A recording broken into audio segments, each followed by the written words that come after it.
Hello good morning students. Class 7 के हिंदी वाले बच्चे, हम आपको पढ़ा रहे थे पार्ट 10 हार की जीत। भाग 1 पढ़ाया, भाग 2 पढ़ाया। आज हम पढ़ाएंगे हार की जीत पार्ट 10 के भाग 3। पेज नंबर है 78। तो हमने यहाँ तक पढ़ाया था कि खड़गसी ने यह आवाज़ सुनकर घोड़ा रोक लिया और उसकी गर्दन पर प्यार से हाथ फेरते हुए कहा कि बाबा जी, अब ये घोड़ा मैं आपको नहीं दूंगा। यहाँ तक हमने आपको कल पढ़ाया और समझाया भी। आज हम पढ़ाएंगे भाग 3। पेज नंबर 78 पर देखिए। खड़ग सिंह ठहर गया। बाबा भारती के निकट जाकर उसकी ओर ऐसी आंखों से देखा कि जैसे बकरा कसाई की ओर देखता है, और उसने कहा,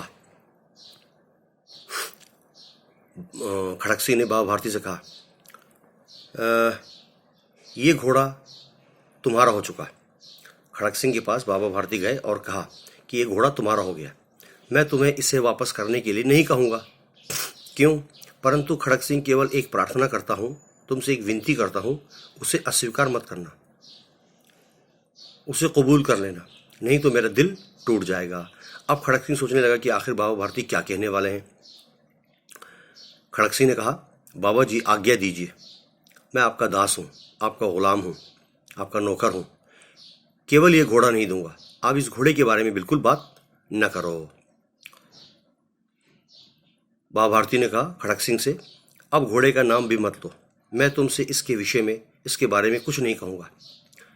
बाबा भारती ने कहा, मेरी केवल एक प्रार्थना है कि इस घटना को, इस वाक़ये को, इस हादसे को किसी के सामने भी प्रकट मत करना, यानी किसी के सामने इसका जिक्र मत करना, किसी को बताना नहीं ये वाक़या, ठीक है। तो अब आखिर खड़ग सिंह सोचने लगा कि यार आखिर बाबा भारती ने ऐसा मुझे क्यों कहा है।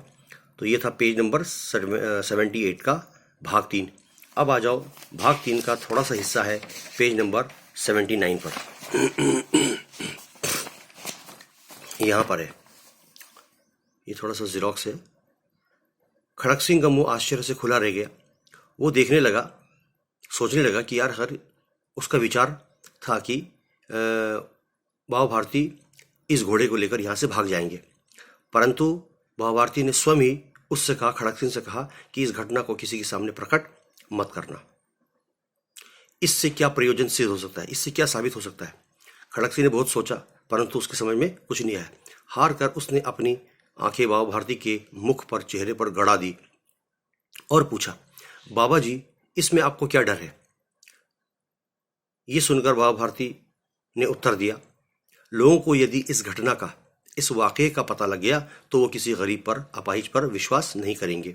ये कहते कहते उन्होंने सुल्तान की तरफ से इस तरह से मुंह मोड़ लिया जैसे उनका कोई उनसे कभी संबंधी ना रहा हो, ताल्लुक न रहा हो।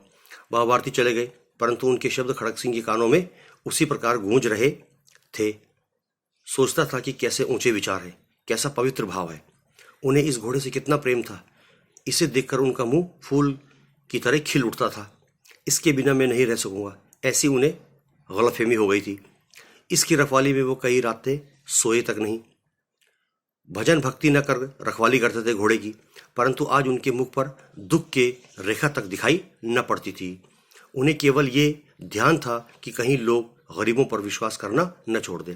उन्होंने अपनी निज की हानि को मनुष्यत्व की हानि पर न्यौछावर कुर्बान कर दिया। ऐसा मनुष्य मनुष्य नहीं बल्कि देवता हो सकता है। रात्रि के अंधकार में खड़ग सिंह बाबा भारती के मंदिर में पहुंचा। चारों ओर सन्नाटा था। आकाश में तारे टिमटिमा रहे थे। थोड़ी दूर गांव में रात के समय कुत्ते भी भौंक रहे थे। मंदिर के अंदर कोई भी शब्द, रात का जो समय होता है बहुत सन्नाटा होता है, बहुत साइलेंस होता है। खड़ग सिंह सुल्तान की बाग, सुल्तान के लगाम को पकड़े हुए धीरे धीरे अस्तबल के फाटक पर पहुंचा। फाटक किसी वियोगी की आंखों की तरह खुला हुआ था।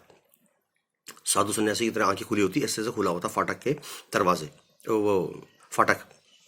किसी समय बाबा भारती वहां स्वयं लाठी लेकर पहरा देते थे, परंतु आज उन्हें किसी चोरी, किसी डाके, किसी भय, कोई भी डाके चोरी का खौफ, डर नहीं था। खड़ग सिंह ने आगे बढ़कर सुल्तान को उसके स्थान पर बांध दिया और बाहर निकलकर बहुत ही सावधानी से बिना आवाज किए फाटक बंद कर दिया। इस समय उनकी आंखों में नेकी के आंसू थे। रात्रि का तीसरा पहर बीत चुका था। चौथा पहर आरंभ होते ही बाबा भारती ने अपनी कुटिया से बाहर निकले, ठंडे जल से स्नान किया, उसके पश्चात इस प्रकार वो चलने लगे जैसे कोई स्वप्न में, ख्वाब में चल रहा हो।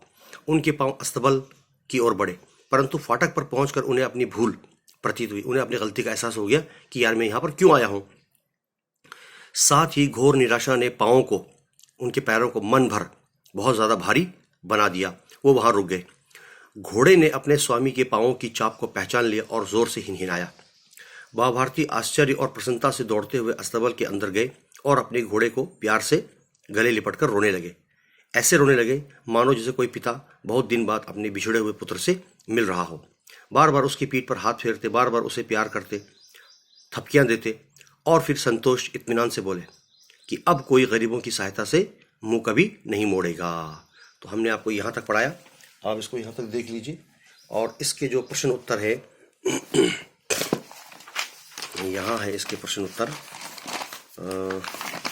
यहाँ है, इसके प्रश्न उत्तर इधर आ जाइए आप। ये है क्लास